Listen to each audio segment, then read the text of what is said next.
Hello, sorry I couldn't partake live, but we have some important news coming into our family this week.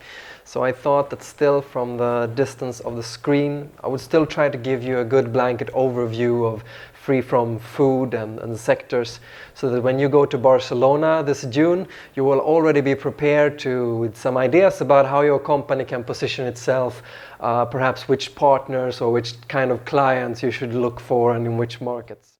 My name is David and I'm a senior analyst of food at Euromonitorin International, and I've been asked to talk to you about both lactose-free and gluten-free food today, since I know some of you are more to the dairy sector and some of you might be more to the gluten-free side. So I'm hoping that I'm going to be able to give you a good overview in either case. Today I've structured the presentation in such a way that after these two parts of free from gluten and free from lactose, we're also going to be able to look ahead a little bit to see how we imagine the growth globally is going to be divided on different regions and countries, courtesy of our analytics team. Euromonitor International, my organization, is a leading provider of strategic market intelligence with over 20 years in the business. With more than 1,000 employees and freelancers, we cover 80 markets with consumer data, consumer market data, as well as socio-demographic developments, both in review period and forecasted, as I said, thanks to our analytics team. And on top of this, we also offer consulting services, also geared toward the market information that is necessary before you make your investment, before you make your decisions about where and in what ways to sell what.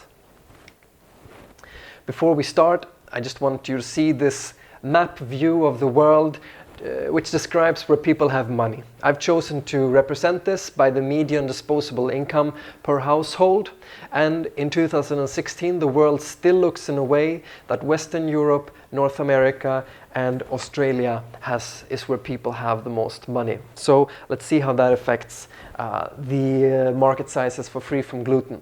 Well, you see that free from gluten is mainly eaten. You can see it in the regional comparison on the right, that it's still mostly consumed in North America, Western Europe and partly also Australasia. And the market globally is worth about $3.5 billion US. In lactose-free market, we can still see the effect of people having money to spend on health, which of course is coming a little bit later than basic food in Maslow's pyramid of needs. But you can also see a significant consumption in South America and in Asia. Australasia is not the third region in free from lactose market. And the global market size for that reason is larger at $7.5 billion US. Now, we will have an opportunity to speak more about lactose-free food later. Let's start with gluten-free. Included in our definitions are products which naturally would contain gluten, but somehow have been modified either by replacing ingredients or somehow cleaning or processing the ingredients to make it gluten-free. And also it should be labeled gluten-free. Yeah?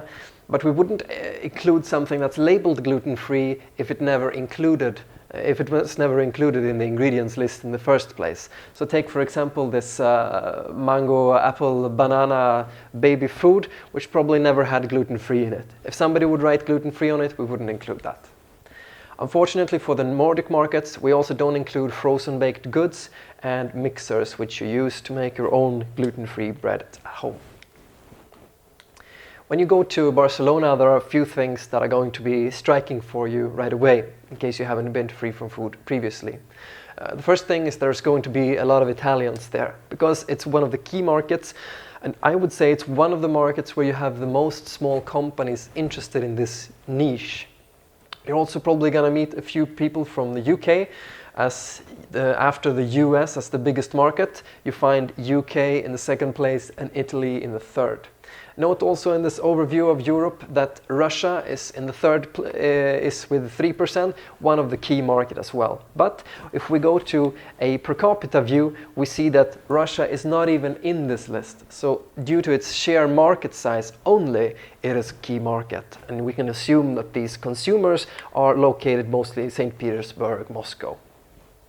Otherwise, it's Finland, who has the highest per capita consumption in the world, followed by some Anglo-Saxon markets like New Zealand, Australia, United Kingdom. We can also see that Denmark and Sweden are quite far behind their neighbors due to a more natural understanding of health.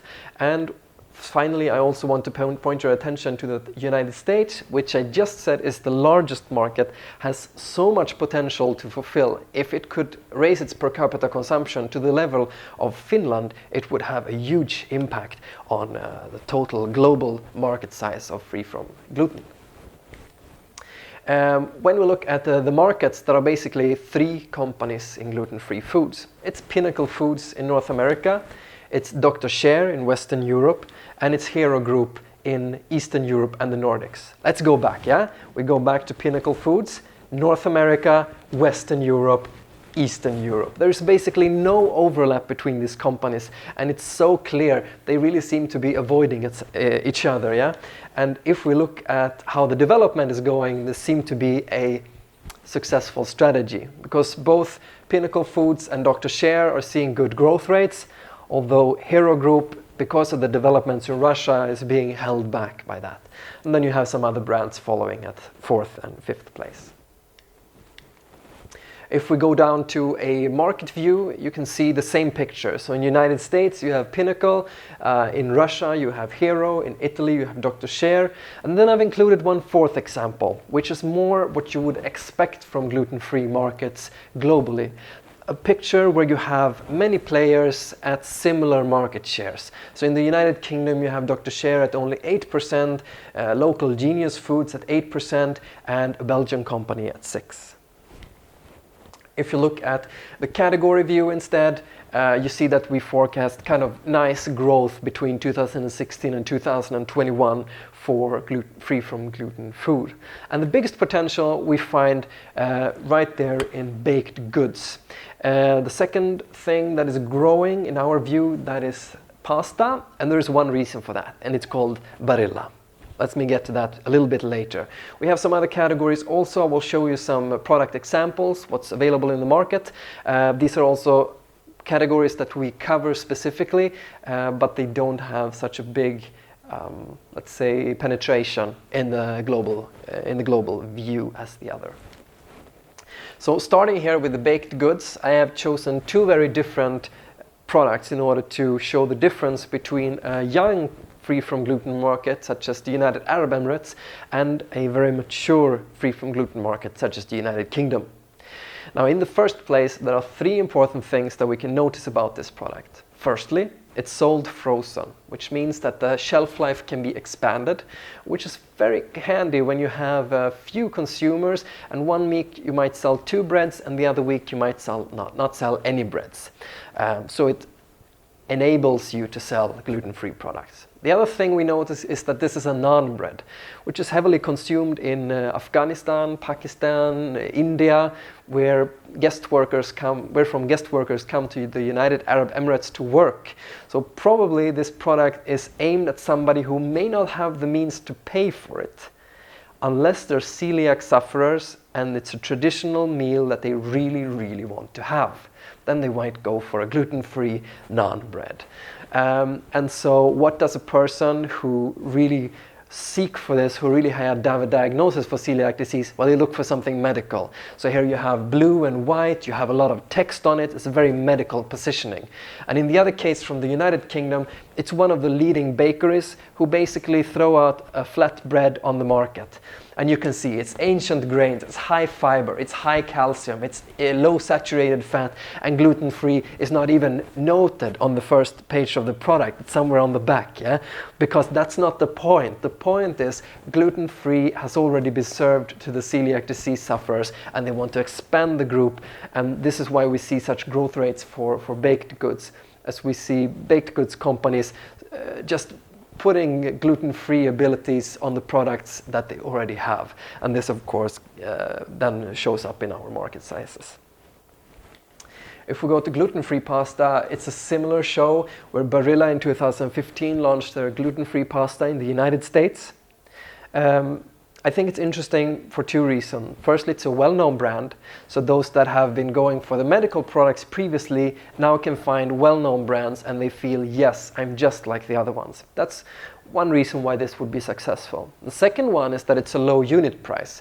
So those that may stand with conventional Barilla in this hand and gluten-free Barilla in that hand and have heard about this gluten-free thing, well, they might go for the gluten-free Barilla at 50 cents more. So that's another reason why we see growth, why we believe there will be a growth in the coming 5 years for gluten-free pasta. Meanwhile, you have in South Korea a market with lower awareness about gluten-free products, the same kind of positioning, and it did not do very well because it was not targeted specifically to those that really need it, and the general understanding of gluten-free is not such that you just look for it and you just happen to take it if it's significantly more expensive. Another picture from Costa Rica versus the United States. So in the first picture you see sin gluten. And what does that mean? Well, it means no gluten. It's like selling not that. It's like milk would be called not yogurt, right? It doesn't even say cookies on the package because sin gluten is more important than what you're actually getting. That's medical positioning for those that really need it. On the other hand, in the United States it says back to nature. Because that's more important than having it gluten-free, because the product is mass positioned to a lot of people that want adzuki beans, for example. What is adzuki beans? I don't know, but it's in this product and it sounds really cool. In ready meals, I've chosen a product from our own part of the world, from Norway. It's a well-known brand. It's again a low unit price at 5 Norwegian crowns, higher than the normal Grandiosa frozen pizza costs. So it's you know, you might try it. It's not so much extra, and considering that the frozen pizza consumption in Norway is one of the highest in the world per capita, it's not a surprise that this was an extremely successful product. And what I liked about it is that it was actually a direct response to what their consumers were asking for on social media when the company asked, how can we think about launching our next Grandiosa pizza? This is what breakfast cereals used to look like in 1905. It's a very nice commercial, I think. It says, children are happy over their daily bowl of Quaker oats, and every mother knows there is no other cereals that can take its place as a food to build strong boys and girls. Gluten-free boys and girls, yeah? Because Quaker Oats from PepsiCo now is available in the United States, and it's actually been received very well. It's a very simple product. It's just cleaned oats, but because it's sort of in the DNA of companies like General Mills, PepsiCo to do something in really grand scale, they do it in really grand scale, and that means there's a lower unit price. So again, you have the effect that those that haven't tried it before might try it. Those that really need it, they enjoy that it's a standard brand and they can all eat the same in the entire family or in the group of friends. Same with Cheerios, though they had kind of an embarrassing recall as some wheat came into the production process and they had to recall this entire new assortment. This is really embarrassing because there are bloggers who in general are the ones that really need gluten-free food, and they blog about things like technology and safety. Is it safe for me to eat this product? And a thing like this definitely shows up on those pages, and it shows that the company is not reliable, and this mass part of the consumption, those that eat it for a trendy reason or a dietary reason, they also read these blogs. So it matters. It matters what is written on these blogs. And they had to say, you know, sorry, we have this really great product, just don't eat it because it's really dangerous for you. So they had to relabel it and sell it as normal Cheerios. My final example is from Algeria, where we have a baby food, also gluten-free labeled, but the problem here is again low awareness of gluten-free, and the positioning of this gluten-free product is that it's gluten-free to avoid allergy.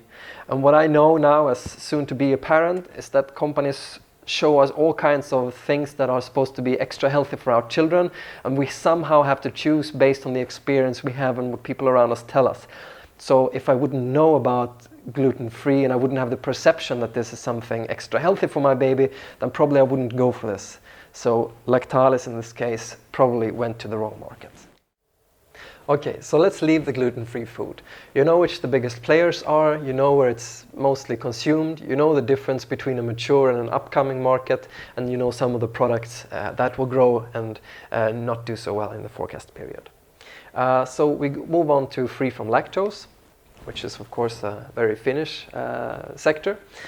We see firstly that we also think that this is something that has a growth potential in the forecast period. But I've chosen to display this growth together with the growth for other milk alternatives and soy milk. And as you can see, the purple one here, that's lactose-free dairy, so all kinds of dairy. Lactose-free cream, lactose-free cheese. And other milk alternatives and soy milk, that is only the vegetable replacement for drinking milk. And still each of those are approximately larger than lactose-free dairy. So it's important here, my main message with this part will be that it's important to know which really are the competitors for a lactose-free offering. Lactose intolerance is a condition that affects about 75% of the world population, with ethnicity as the determining factor. It sets in during adulthood and it's not an allergy. That means that those that are intolerant to lactose still can tolerate a little bit. Meaning that it might be useful not only to market lactose-free product but also low in lactose products. In fact, there is a EU health claim that you can use on products which says live cultures in yogurt and fermented milk improve lactose digestion of the product in individuals who have difficulty digesting lactose. That's something that actually can be put on top of products, and it means that the EU says that fermenting products actually makes it easier to digest than a pure drinking milk.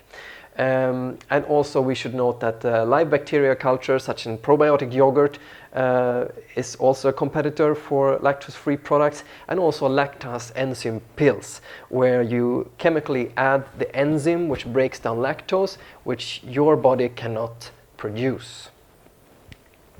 So, in summary of that, we have one approach to lactose-free, which is simply informing consumers about low lactose content in cheese, in fermented milk.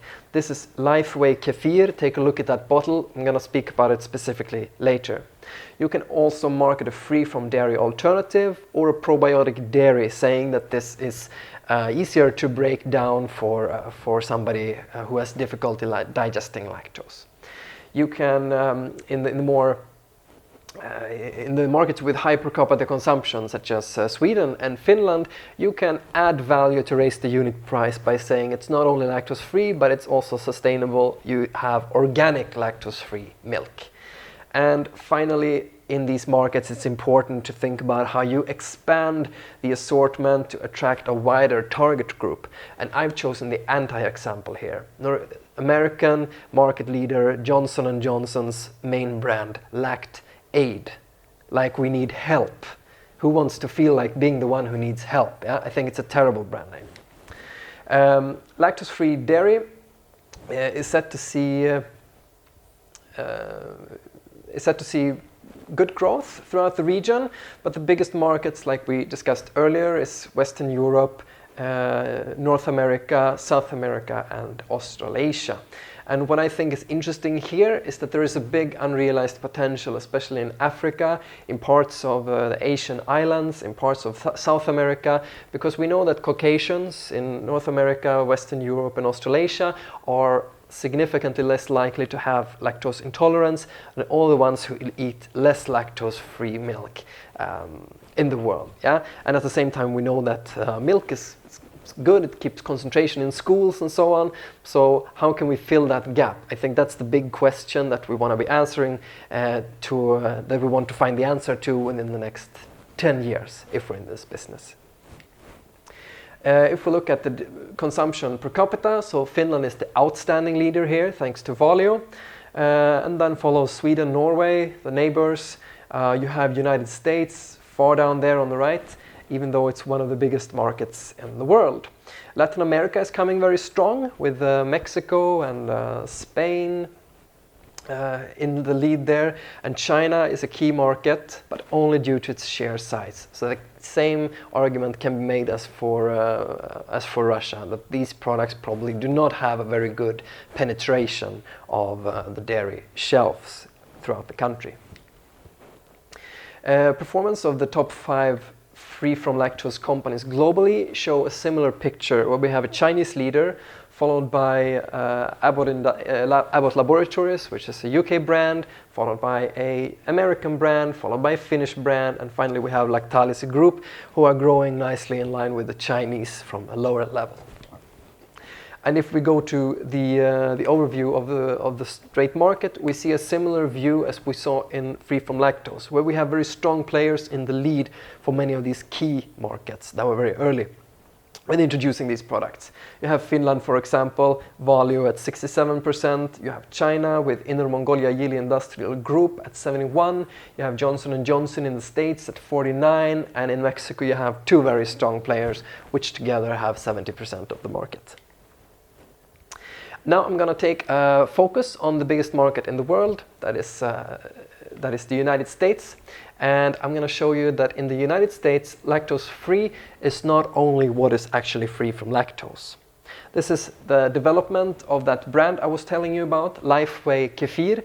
They have 84 different kefirs in the United States, though it's actually a Eastern European product. I think it's absolutely amazing. I mean, what can you think about? You have low lactose kefir, obviously. Yeah?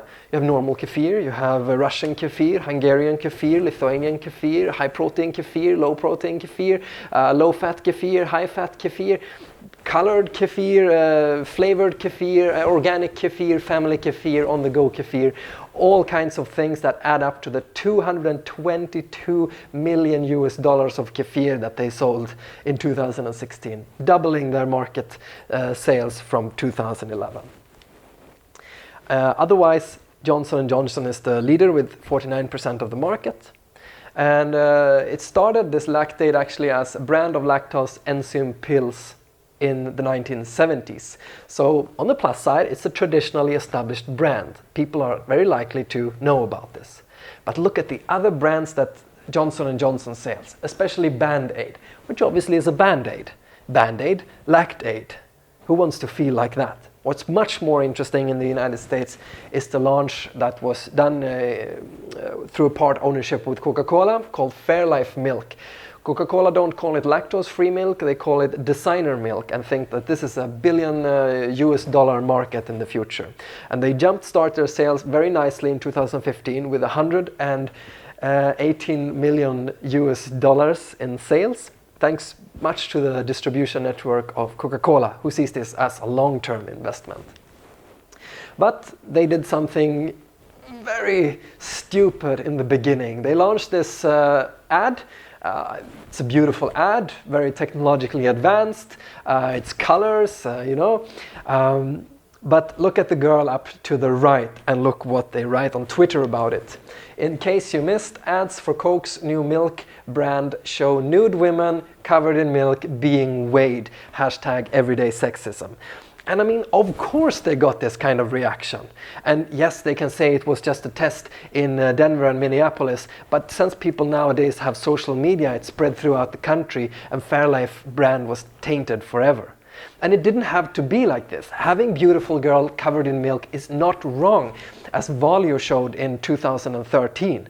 Just here it's not the object that is covered in milk, but it's the winner who is made of milk. And for the Plus campaign. Well done. This new Fairlife marketing is much more cozy. You have some innovation, some sustainable farming, slogans like superior nutrition that you can feel good about. One-of-a-kind cold filtration, a technological argument. Sustainable and responsible farming. But it's not organic, and it costs more than organic, and who would not think that organic is more sustainable and reliable and responsible? So though it's started well, it's a very wide, it's a brand name that's very general. You can expand it to whatever you want. It's a strong distribution behind it, and it had a unique positioning. It went over to this very not clear kind of positioning, yeah? And the question is, and I think, and the 2016 results, it was a growth for Fairlife, but it was not such a big growth as it could have been. It shows that this newness is wearing off, and that the marketing it lacks edge. It just lacks edge. So that's something to think about, how you go into a market depending on what products are already there and how you position yourself uniquely. Coca-Cola made a beautiful piece of unique positioning, but they just didn't understand it properly, and they didn't follow through on it, and that was their big mistake. So I think when we go in with a lactose-free product in some markets, we really have an opportunity to tell the people what lactose-free milk is in the way that we want them to understand it. So we have, just like Valio has shaped the understanding of lactose-free in Finland to be something healthy for everybody, you could do the same in another country as well. Yeah. We move on to milk alternatives, and here we have two categories in Euromonitor international data. It is soy milk, and it's other milk, which is everything else, like almond milk. And if we look globally, this is consumed mostly, dominated actually, by Asia Pacific, with China in the lead. At 15.7 billion US dollars per year. It's twice the market size of lactose-free dairy. And if you look at milk alternatives per capita, you have very populous countries like you have Hong Kong, Thailand, you have Taiwan and China, also quite high in per capita consumption. The US is very strong also, with a strong almond harvest in California, while Europe is sort of lacking. And I think it's because we have a traditionally strong dairy sector, we just don't have the need for it. We already know, most of us are not lactose intolerant, so we don't have this need to replace the dairy. But this might be changing. Has anybody heard about Oatly versus Svensk Mjölk in Sweden?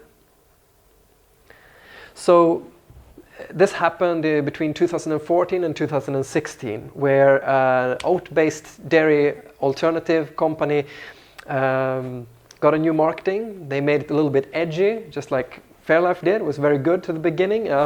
They had slogans like "no soy, no milk, no badness." It's like milk, but for humans. And these arguments were they were not very appreciated by the dairy industry. So Svensk Mjölk, with Arla as a dominating member, chose to sue them to take these claims off the market.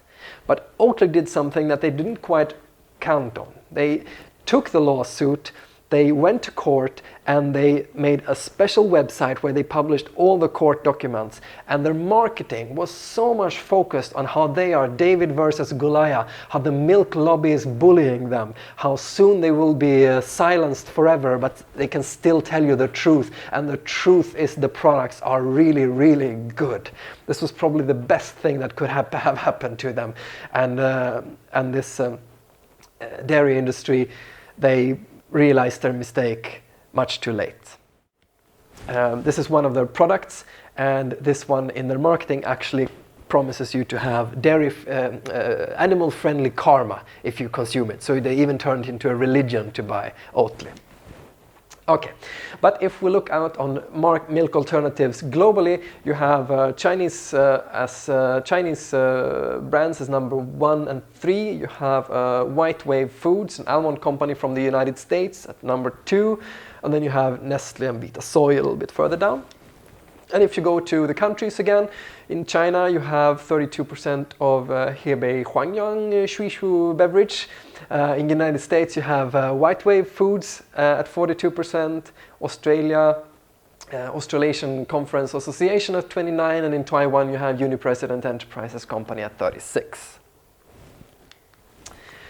Now, considering that China is the largest market in the world for, I will say, the largest market potential for lactose-free dairy, it's interesting to know what kind of products a lactose-free potential product in China would be up against. So looking at the milk to the dairy-free milk alternative launches in China in 15 and 14, we have here coconut milk that comes from a soy brand. Yeah, it's 250 milliliters. It's on the go.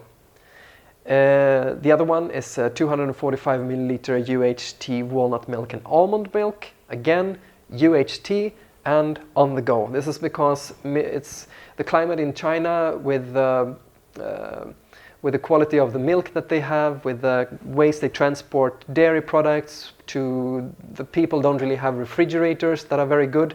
Milk is something that is seen and in many cases does spoil very, very quickly. We're talking less than 24 hours. So UHT is like a hygiene factor, I would say. So this is one thing that you need to know.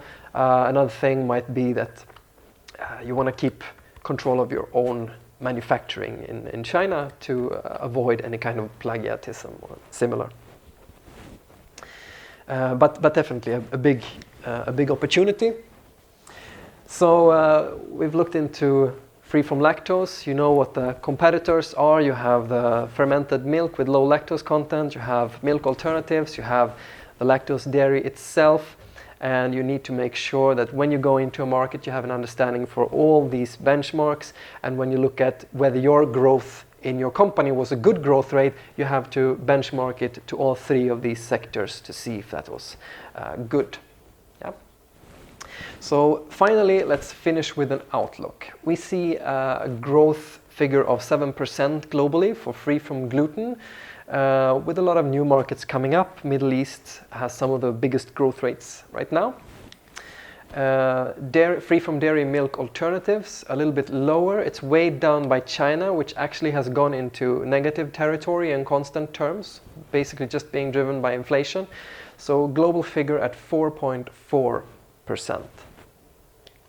And free from lactose dairy, very interesting what's going on in China. Well, the growth at 6% is actually in line with dairy.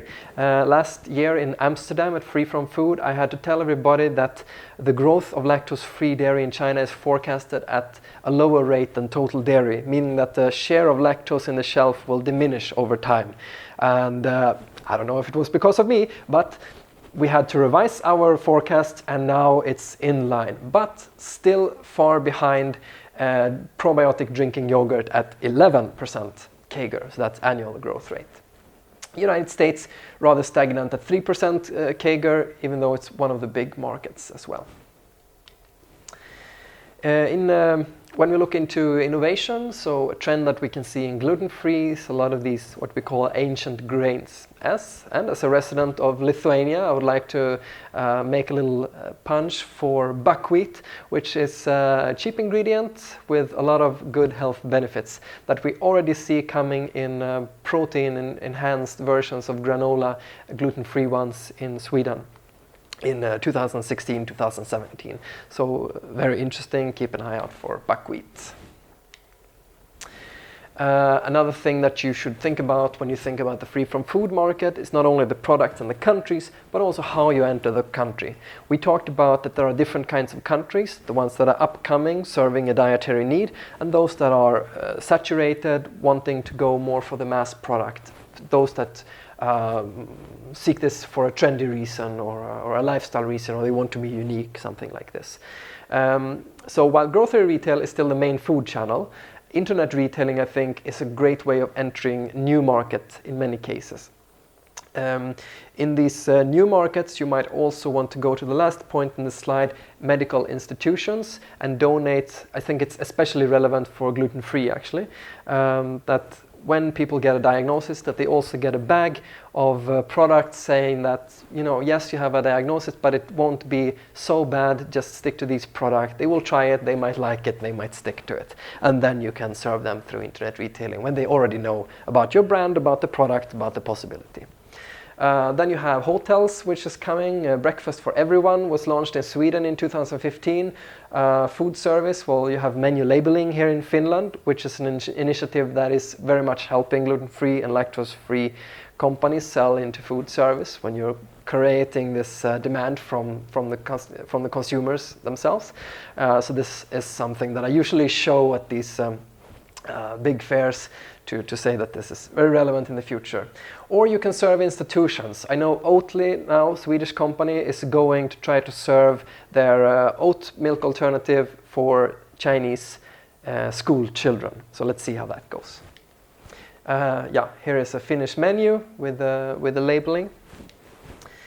And as a summary, we can take these opportunities and threats with us. I'm not going to read all of them, since Jukka-Pekka is going to be able to give you the slides if you would like them at a later point. But some of these things on the threat side, I would at least like to put some attention to.